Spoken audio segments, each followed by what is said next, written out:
y varios asesores legislativos figuran en la lista de candidatos a diputados del Partido Acción Ciudadana. Veamos, escuchemos. La Asamblea del Partido de Acción Ciudadana designó el fin de semana a las personas que pelearán por un escaño en Cuesta de Moras de cara a las elecciones del 2018. El candidato de la agrupación política, Carlos Alvarado, explicó que buscaron designar a personas jóvenes que tuvieran los principios del partido. Somos gente muy buena, pero que son rostros nuevos, entonces yo creo que es un balance entre renovar la política con personas de muy buenas aptitudes, con un grupo de dos exministros y dos personas que han tenido ya roce político. Entre los aspirantes a diputados resaltan dos exministros de la actual administración. Se trata de Víctor Morales Mora, exministro de Trabajo, y de Welmer Ramos, exministro de Economía y exprecandidato del PAC. Bueno, creo que ellos vienen a traer no solo experiencia, conocimiento, roce político, pero además son personas muy del partido. Tanto don Welmer, que estuvo en el origen del partido desde su fundación, como don Víctor, que se unió al partido ya para la segunda campaña de Otón Solís, son personas muy del riñón del PAC y con experiencia. Alvarado también se refirió a unas declaraciones suyas dadas durante esa asamblea sobre el fundador del Partido Acción Ciudadana, Otón Solís, a quien aludió directamente diciendo que había perdido en 3 ocasiones la presidencia de la República. Bueno, creo que hice una alusión que no era justa, que tal vez no articulé bien lo que deseé plantar, pero en ese mismo ánimo, por eso yo he solicitado las disculpas del caso, he hecho la rectificación del caso porque creo que es lo que compete y seguir adelante en eso. Uno es un ser humano también, uno se equivoca. En total, el PAC escogió a 17 personas para que buscaran una curul en las elecciones de febrero del 2018. Bien, y el expresidente José María Figueres no participará en la campaña del Partido de Liberación Nacional y afirmó que se alejará de esta agrupación política hasta que pasen las elecciones del año 2018. Creo que todo celebro que la asamblea de ayer haya transcurrido con el buen orden y con el respeto con que transcurrió.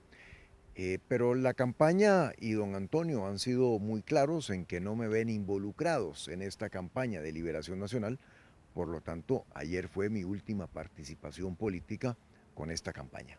Con estas palabras, José María Figueres, expresidente de la República y exprecandidato de Liberación Nacional, anunció que no ayudará en la campaña política de Antonio Álvarez, candidato de la agrupación. Según Figueres, se mantendrá lejos del partido hasta las próximas elecciones. Él afirmó que su última participación fue precisamente en la asamblea de la agrupación este fin de semana. Hasta el momento la única forma que hemos encontrado de participar en política son los partidos políticos. Hay que mejorarlos, hay que remozarlos. En Liberación Nacional hay una larga agenda de trabajo en cuanto a capacitación, formación, involucramiento de las nuevas generaciones y sobre todo de actualizar y modernizar al partido. Y en esas cosas, pues yo aportaré un granito de arena. En lo que no voy a estar es metido en esta campaña. Durante la asamblea del PLN se escogieron al menos 11 personas afines a Figueres. De estos, 3 son mujeres que encabezan las papeletas de Punta Arenas, Limón y Cartago. Yorleni León, que encabeza la provincia de Limón por el cantón de Pocosí, es la que ha llevado la Agencia para el Desarrollo en el cantón de Pocosí. Me parece que es una extraordinaria profesional. Destaco también a la ingeniera Paola Valladares de la Municipalidad de Turrialba, que tiene una amplia experiencia en red de caminos vecinales, en obras de infraestructura, que tanto se necesitan en este país y que es muy buena. Frangi Nicolás, que encabeza la papeleta en Punta Arenas, también muy buena. Figueres añadió que él esperaba que se incorporara a más sectores en la escogencia de diputados, que en su mayoría, según él, fueron cercanos al expresidente Óscar Arias. Bien, y para hablar de ese tema ya estamos en una mesa muy animada justamente antes del debate. Tenemos a los analistas Gina Cibaja, Carlos Carranza, Argentina Artavia y Daniel Calvo. Doña Laura, ya listos para comentar este intenso fin de semana de los partidos y de las asambleas nacionales. Empecemos con la nota que teníamos ahí, que estábamos recién escuchando de Denis Mora. Se retira José María Figueres. ¿Qué piensa Daniel Calvo? Buenos días. Buenos días. Pues yo creo que estamos aquí bastante animados de este fin de semana que ha sido tan movido. Bueno, yo creo que es algo de esperar. Ya se había visualizado que don Antonio decía desde un inicio, el propio día de las distritales, de las elecciones distritales, que no iba a contar con José María.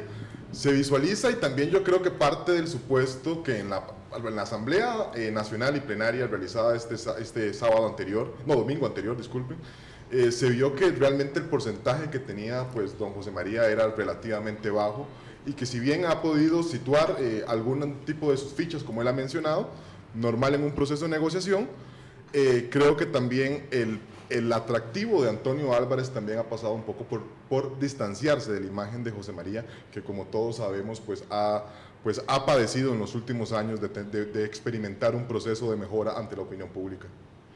También dijo cosas fuertes. Bueno, dijo en la asamblea que Larismo había impuesto sus fichas, y esa fue como la última crítica que hizo. Ya ayer, cuando anunciaba su retiro de la campaña, no quiso referirse más. ¿Qué piensa Argentina Artavia? Muy buenos días, colegas. Días. Laura, César. El tema aquí es partir del hecho que las fracciones o las nóminas de diputados en los partidos políticos responden a una lógica de representación no solamente de sectores o de poblaciones, sino también de esas cuotas de poder político que los precandidatos en algún momento de la campaña tuvieron. En el caso de don José María, yo creo que esta decisión ya la había tomado desde el día después de la convención. Lo que pasa es que estaba cuidando a su gente, ¿verdad? Y estaba viendo a ver en esa conformación de la nómina que finalmente pudimos observar el domingo, estaba esperando qué puestos podía obtener su gente, y por eso es que las declaraciones que da ayer no solamente son fuertes, sino también hace un paso al costado, ¿verdad?, de no continuar en una campaña en la que no se siente parte. Su gente no está en puestos elegibles, a pesar de que logró acomodar en algunos de los cargos. Lo cierto del caso es que en los primeros lugares no están, o sea, en los primeros puestos elegibles no está gente abiertamente figuerista. Y también lo pudimos ver ayer también en comentarios de muchos de sus seguidores en redes diciendo que esta no es la campaña en la que ellos hubieran querido participar, que este no es el Liberación Nacional, ni el de don Pepe, ni el que levanta las banderas liberacionistas. Entonces vamos a ver una campaña compleja. En Liberación Nacional no han logrado restañar las heridas, o sea, después de esa convención las fisuras quedan abiertas, y la salida ya abiertamente declarada de don José María lo que hace es demostrar que esas fisuras y esas volver a ser familia y estamos todos, ¿verdad?, no se cumple. Entonces es complejo porque Liberación enfrenta una elección con fisuras importantes. Tienen que estar todos, y los liberacionistas lo saben. Las campañas que han enfrentado divididos o fracturados son más complicadas, no solamente porque tienen que convencer a un electorado que está enojado, que está desencantado, que está, como decía don Jorge Vargas Cuyel un día de estos, descolocado, ¿verdad?, sino porque también tienen que enfrentar eso mismo dentro de sus filas. Y eso entonces lo hace más complejo aún de cara al próximo proceso electoral. Nos recuerda nuestra compañera Denise Mora que son tres figuras cercanas al figuerismo que encabezan las papeletas de Punta Arenas, Limón y Cartago. ¿Qué tanta fuerza, tal vez don Carlos Carranza, o qué significa la salida del figuerismo de la campaña de Antonio Álvarez de Santa, y qué tanto afecta el trabajo que pueda hacer esta campaña de aquí a la primera ronda?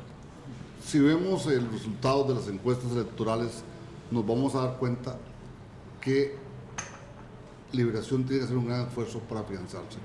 Es decir, está en primer lugar de las encuestas, pero no significa que esté cerca de ganar en primeras. La lectura política posiblemente de Antonio Álvarez es fortalecer su grupo, su gente, pero las fisuras a Liberación históricamente siempre le han cobrado. Desde la época de Jorge Rossi, Rodrigo Carazo, y puedo seguir en adelante, siempre eso tiene un peso muy, muy grande en las elecciones, y posiblemente eso dé como resultado que hay una parte, aunque sea pequeña, que es importante. Cuando uno quiere ganar unas elecciones, un 3, un 5, un 4%, un 6% son vitales. En segundo lugar, en relación con los candidatos, yo creo que En el caso de Limón yo haría una lectura distinta. Es alguien relativamente nuevo en Liberación Nacional, cosa que Liberación ha sido un partido muy de colocar gente de sus filas, no permitir gente de corto plazo. Con militancia. Con militancia política, casi como los partidos de la vieja época de izquierda. Y entonces eso trae una cuestión. Que encabecen provincias puede ser importante, pero si la figura más importante no va a estar adentro, no es lo mismo. Porque ¿quién tiene mayor peso? En este caso, José María, las figuras pueden ser importantes, pero no necesariamente tienen ese peso. Pueden tener peso para atraer electores a nivel provincial, porque aquí hay que analizar las dos partes, la parte nacional, que es la candidatura a la presidencia, y la de diputados, que la de diputados es compleja porque va a haber una distribución posiblemente de votaciones muy complejas que por pocos votos va a definir. Creo que en eso el comando político y Antonio Álvarez de Liberación me dieron también esa parte para, digamos, entre comillas, ceder cierto espacio. Lo que pasa es que ya Álvarez ha fijado algunas posiciones alrededor de algunos temas que posiblemente la fracción va a seguir fuertemente. Dominando entonces ¿quiénes? Los seguidores de Antonio, esta fracción. Carlos Ricardo Benavides, ¿dónde lo ubican? Muy cercano a Antonio, o también una figura que estuvo con el arismo. Víctor Hugo Víquez en Heredia, cabezando por la provincia de Oscar Arias. Claro, pero yo creo que lo que dice Figueres pues lleva un poco de resentimiento, evidentemente, pero creo que lleva también un poco de verdad, en el sentido de que los Arias, bueno, no fueron discretos tampoco en la precampaña para decir y dar su adhesión a Antonio Álvarez y apoyarlo. Entonces podríamos pensar que efectivamente estas nóminas responden de alguna manera a intereses de los Arias, ¿no? O del mismo Oscar Arias, ¿no? Y que esto es una forma de mantenerse vigente en el poder sin estar ahí presente, sin estar concursando por el poder directamente. Esto por un lado, y por el otro es que efectivamente la gente que era cercana a Figueres obviamente no sale en las nóminas. Estos 3 nombramientos que estábamos señalando en realidad no son leales directos, o sea, no es que siguen una línea directa, ¿verdad? De Figueres, simplemente están ahí como una cuota, es como una forma de mandar una señal, porque más allá de los porcentajes que hablaba Carlos, yo creo que cada voto cuenta. O sea, no estamos hablando de porcentajes, estamos hablando que las elecciones cada vez más se ganan por votos en unidades absolutas, o sea, no en porcentajes, sino que un voto cuenta, y entonces creo que la tiene difícil para esta elección Liberación, a pesar de que hay muchas expectativas dentro de las filas de Liberación de que esta vez como que les toca, digámoslo así. Entonces yo creo que esta señal que se manda hacia la ciudadanía habla mal de las filas internas, ¿verdad? Y hacia afuera, ¿no? Hacia los que no han decidido, los que están descolocados, etcétera. Y hacia adentro, pues también es una forma de generar resentimientos, porque yo vi, por ejemplo, en redes sociales, gente que ha sido liberacionista históricamente, o por lo menos los estudiantes que uno conoce y demás, hablando mal de estas nóminas. Entonces, yo he visto dirigentes. Claro, entonces esto pues obviamente manda una señal equivocada diciendo de hacia adentro no estamos unidos, no estamos en la misma dirección, no tenemos el mismo proyecto. Entonces hacia afuera me pregunto yo cómo van a atraer el electorado que no ha decidido con una situación de este tipo que genera una gran inestabilidad e inseguridad. Si eso es así en una campaña, ahora imaginémonos qué pasaría en un gobierno. Entonces, en este sentido, yo creo que es importante reflexionar y que la gente observe muy bien quiénes son las personas que van encabezando provincias y quiénes son los que le siguen, etcétera, etcétera.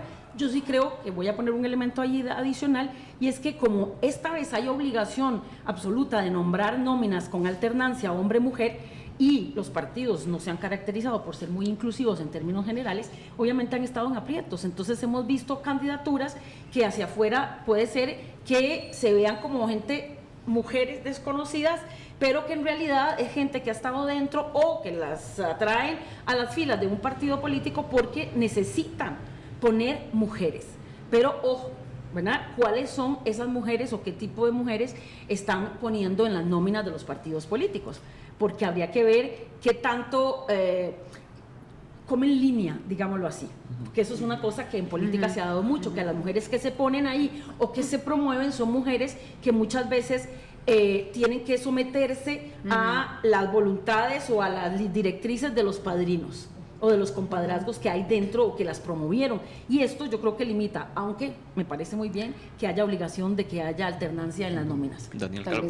Sí. Agregar, yo creo que hay un punto que no solo pues, pasa al Partido de Liberación Nacional, se ocurre a todos, y es que hoy ninguna agrupación le es suficiente apelar al voto duro. De ahí que también hay un distanciamiento con líderes históricos, como también sucedió este pasado sábado con unas declaraciones que el propio Carlos Alvarado pues ha tildado desafortunadas. Tiene que existir un distanciamiento porque solamente apelar a ese voto duro, a esos líderes históricos, no les permitiría a ningún partido pues ni llegar, diría yo, pues a una inminente segunda ronda de colarse ahí. Y entonces, en razón de eso, tienen que tener una apertura muchísimo mayor, colocando fichas, por ejemplo, no tan cercanas de esa militancia que hablaba Argentina o don Carlos, para que así otras personas quizá que no están pues tan identificadas con una militancia pues de años en una agrupación, se puedan ver tentadas a agruparse hacia cierto candidato y así permitirle pues sacar un porcentaje valioso que les permita ya sea colarse en una eventual segunda. Es que tal vez es eso, se la están jugando en ese sentido, o sea, porque saben que la gente cada vez más vota por el candidato, la persona candidata, y no tanto por el partido. Y hay menos militantes y más votantes Pero independientes, digamos.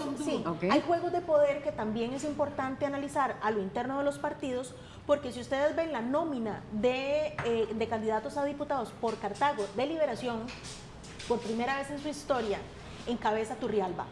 O sea, Sí, nunca hay varios. había, o sea, nunca, en el caso de Liberación, Y también el de nunca había. PUSC. Sí, pero es que ahí, digamos que hay otra composición, por eso es que señalaba el tema de que hay que ver cuáles son esos juegos de poder a lo interno de los partidos políticos que deciden poner a uno u otro.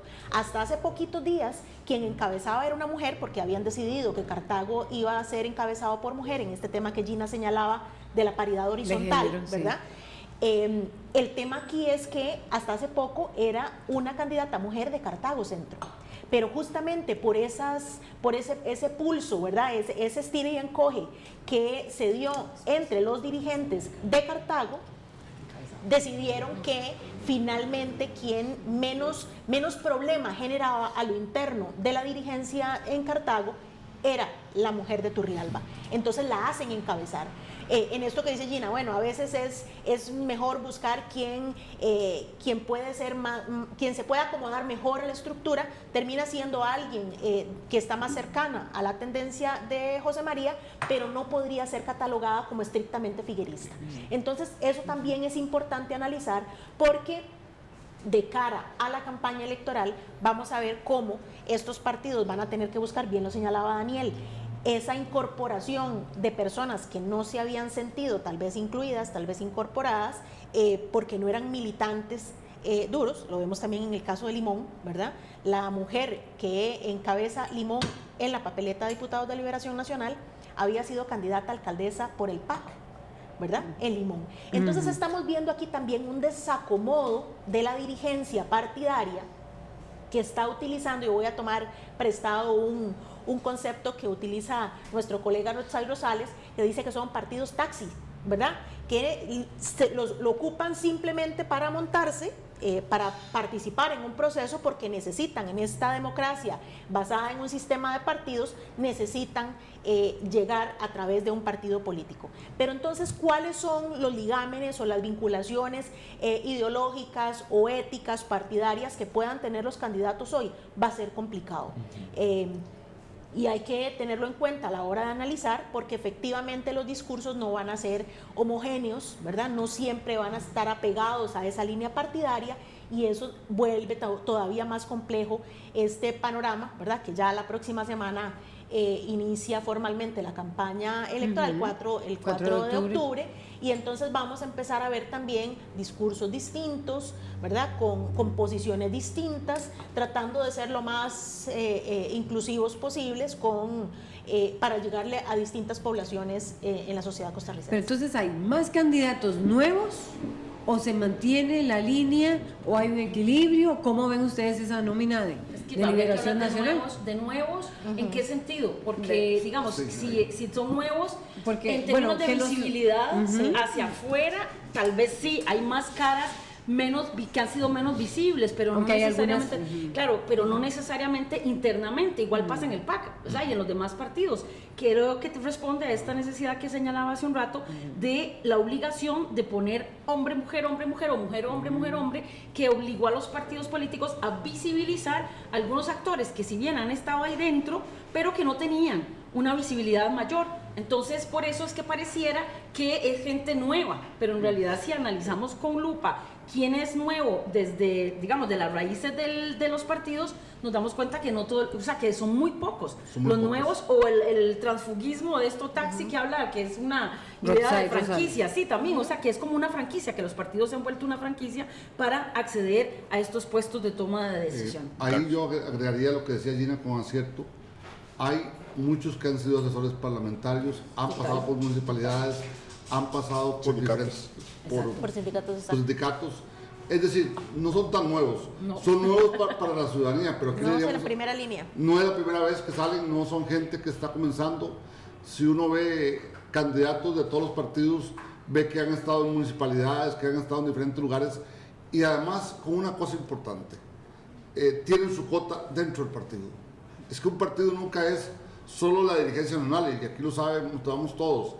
A veces hay que hacer esos juegos que apuntaba Gina, Daniel, que es en el sentido de que hay gente que juega en cierto nivel de la política, que es muy importante tomarlo en cuenta. No es gente que necesariamente siempre está en primera línea. Además, sabemos que las asambleas de los partidos es lo más complejo, toda la vida, no ahora, de toda la vida, y entonces puede haber hasta un candidato muy fuerte que a veces tiene que poner a alguien. Ceder. Lo que sí siento es que posiblemente no son la gente de perfiles altos, sino gente posiblemente de perfiles intermedios que no tienen el mismo peso que podían tener otras figuras políticas en este momento. Y quiero dar una idea, volviendo al tema anterior. Uno tiene en política primero que asegurar el voto duro y luego seguir hacia afuera. Y eso evidentemente vamos a ver. Eso con la experiencia de que haya ganado el presidente Luis Guillermo Solís con no necesariamente voto duro. Pero estamos hablando del PLN. Que es que eso es lo que yo iba a decir, que el PLN es el que tiene, de todos los partidos políticos, es el que tiene mayor masa de votantes como voto duro. Por eso fue que yo dije que lo tenía difícil, porque si sus mismos dirigentes internamente están criticando estas nóminas, pues obviamente esto hacia afuera se ve un poco más. Porque pareciera que es una nómina débil, ¿verdad? Porque no son figuras fuertes. Si me dejan terciar a mí, yo creo que hay que agregar algo, y es la dificultad de quedar bien con una conformación de nóminas. Exacto. Por un lado, si ponen a gente con experiencia, exdiputados, se dice que son los mismos de siempre. Si ahora se buscan nuevas figuras, se dice que son figuras a las que le pasa o que pecan un perfil alto. Yo creo que hay algo que agradecer, me atrevería a decir, a la mayoría de los partidos políticos, y es que si uno ve bien, aunque provengan de mandos intermedios, de asesores legislativos, de personas con un perfil que han hecho política tal vez en otros estratos diferentes a las agrupaciones políticas, es gente nueva, y es gente también, me parece, con un rango de edad pues bastante bajo, que me parece representará una nueva generación de políticos para Costa Rica, lo cual ya me parece a mí sin duda un lugar de recibos. Normal que existan algunas figuras, y lo mencionaba Argentina con los partidos taxis, por ejemplo, el PIN, que rescata a Luis Antonio Barrantes, que había sido exdiputado del Movimiento Libertario, hoy lo rescata. Llama también la atención, por ejemplo, que el Partido Acción Ciudadana no rescate ningún exdiputado, pero bueno, rescata a 2 exministros que han tenido también intenciones electorales en algún momento. Y en el caso pues de Liberación, que rescata a 3 exdiputados, que me parece que le darán un sostén importante en cuanto a manejo de reglamento legislativo, como muy posiblemente al PAC se lo darán esa enorme cantidad de asesores. Justamente como leemos las nominaciones del Partido de Acción Ciudadana, decía Daniel, 2 exministros, también hay muchos asesores actualmente que están buscando una curul. Aquí lo que trató de hacer, me parece, Carlos Alvarado y su gente, fue tratar de responder a esa diversidad temática que tiene el PAC y que de alguna manera le han estado cobrando, de que no ha tomado las banderas del partido, y el trabajo por ciertos temas, ¿verdad? La diversidad, por ejemplo, el tema también de derechos humanos, pero también ese apego a los principios fundantes. Por eso es que Welmer está ahí, o sea, no es casualidad que lo haya escogido, ¿verdad?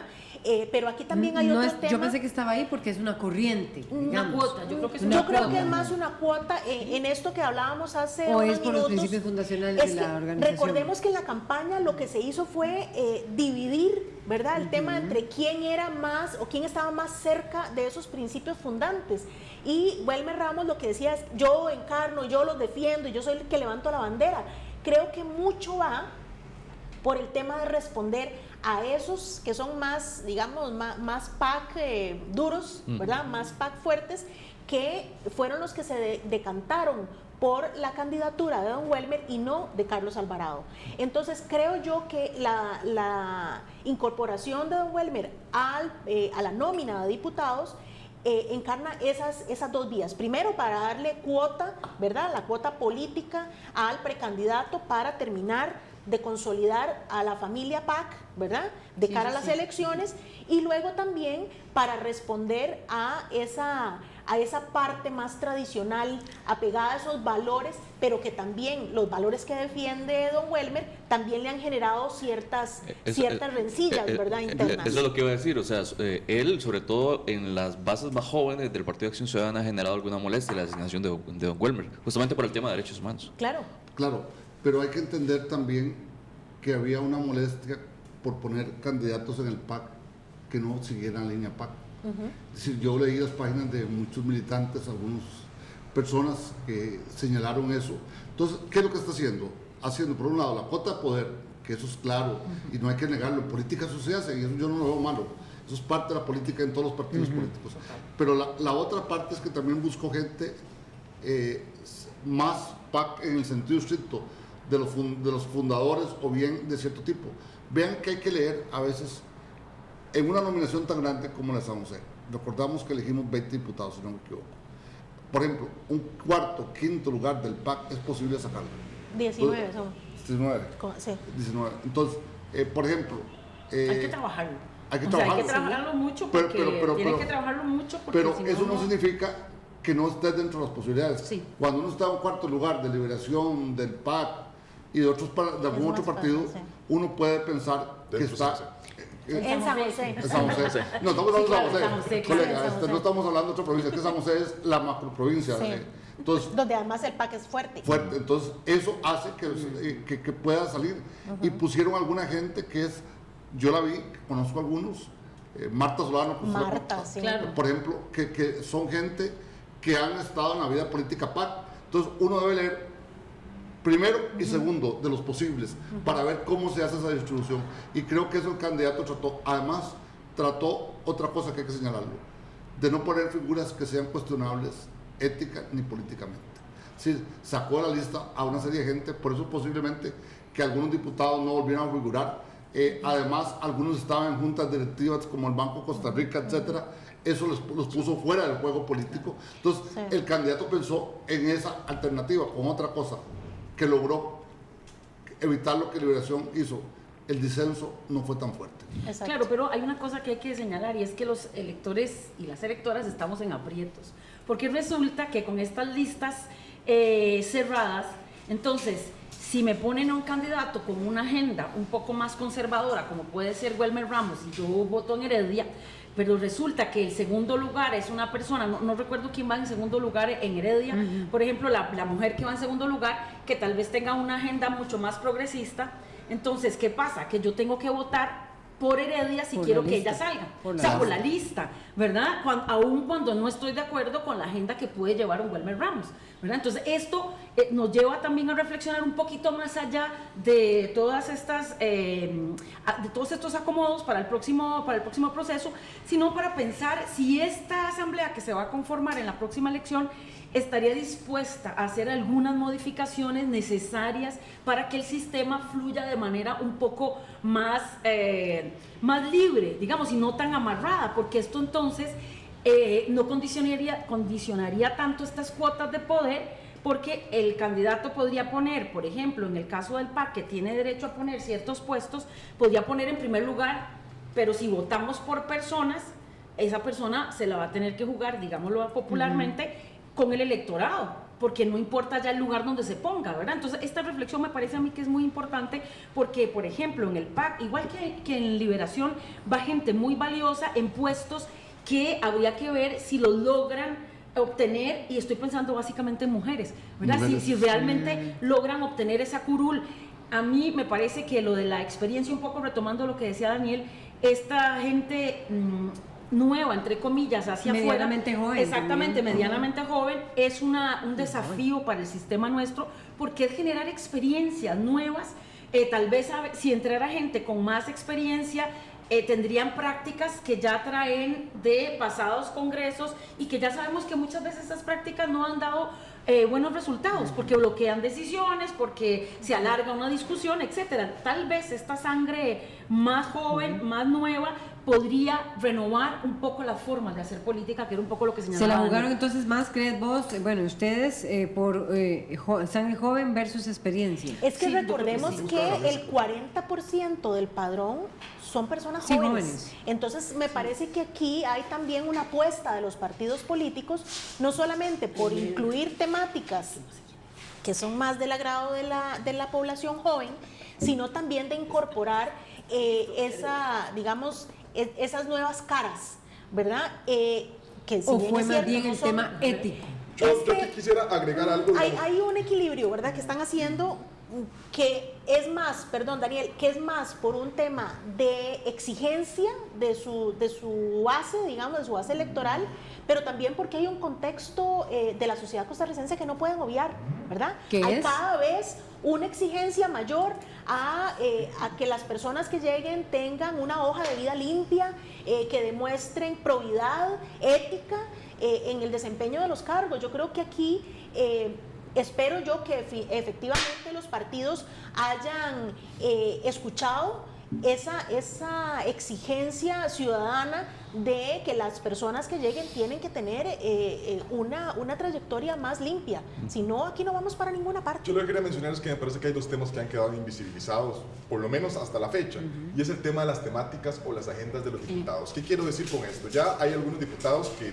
pues prácticamente se pueden ver en cuestemoras porque hay puestos que generalmente Sí, ya están van electos, a digamos. resultar electos. Pero un tema a mí me parece que es circunstancial, es que o un desafío a futuro es que las agrupaciones logren una homogeneidad de las personas que vayan a alcanzar las diputaciones. Y menciono casos que ya ustedes lo han venido conversando. Por ejemplo, el caso de diversidad sexual en un partido como Acción Ciudadana, donde lleva, por ejemplo, a Welmer Ramos, pues con un perfil bastante conservador y también un Versus gran, Enrique. un Sí, gran activista exacto. en temas de eso. Por ejemplo, también tenemos que el tema del empleo público será un tema que indiscutiblemente va a tener que llegar a discutirse en la próxima Asamblea Legislativa, y hay un sector sindical fuerte que ya ha venido cuestionando en algún momento ver cómo se vaya a reaccionar. Y así me parece que es en infinidad de partidos. Además de que yo creo que también vamos a encontrar con partidos temáticos. Yo creo que el partido de los transportistas, cuidado si no vaya a lograr Al menos alguna curul dentro de la menos. próxima Asamblea Legislativa. Tenemos también partidos temáticos como el partido Vamos, por ejemplo, que también ya va con una carta abiertamente a favor del movimiento diversidad, y que también eso hará que los partidos en contra de esas banderas se puedan llegar a fortalecer. ¿Qué quiero decir con esto? Que los partidos, por ejemplo, los cristianos, me imagino yo, desde ya estarán anunciando que hay altas posibilidades de que personas que vayan a impulsar los derechos de diversidad puedan llegar a la asamblea, y eso generará miedo en algún sector importante de la población, y también será utilizado como una moneda de movilización en esta campaña electoral que se nos ha hecho. Sí, claro. Porque aquí, claro, perdón. porque el anuncio que hace Carlos Alvarado sobre Sí. uno de sus candidatos, Enrique Sánchez, es abiertamente anuncio que vamos a tener una Sí. persona activista en Sí. el movimiento LGTBI. ¿Cómo lograr esa eso, homogeneidad? sí, y eso, como dice Daniel, lo que hace es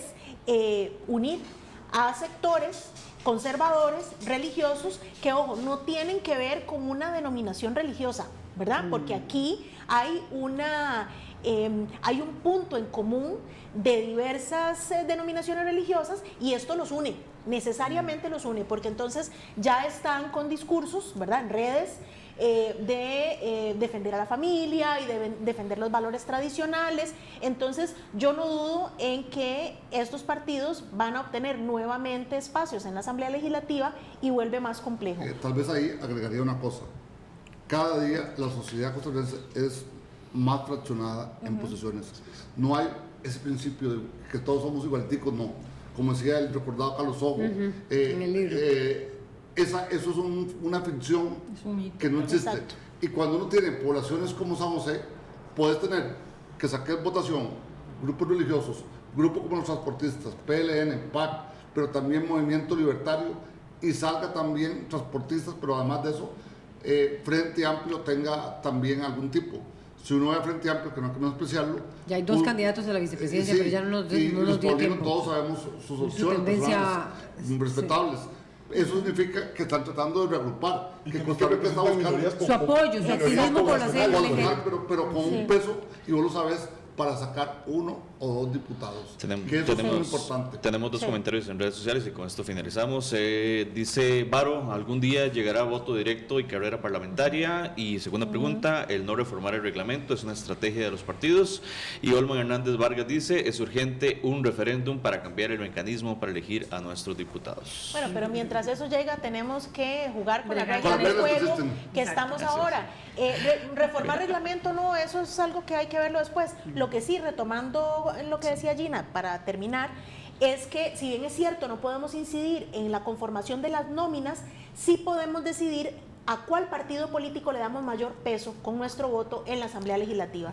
Y eso es algo que tenemos que valorar a lo interno. Tenemos que tenemos que ver si que puede haber un voto para presidente y otro voto para diputados, que es parte de la temática que nos queda pendiente en el tintero. Gracias, Carlos Carranza, Gina Cibaja, Argentina Artavia y Daniel Calvo. Sí, siempre nos hace falta tiempo. Muchísimas gracias. Vamos a un corte ya. Vamos a seguir.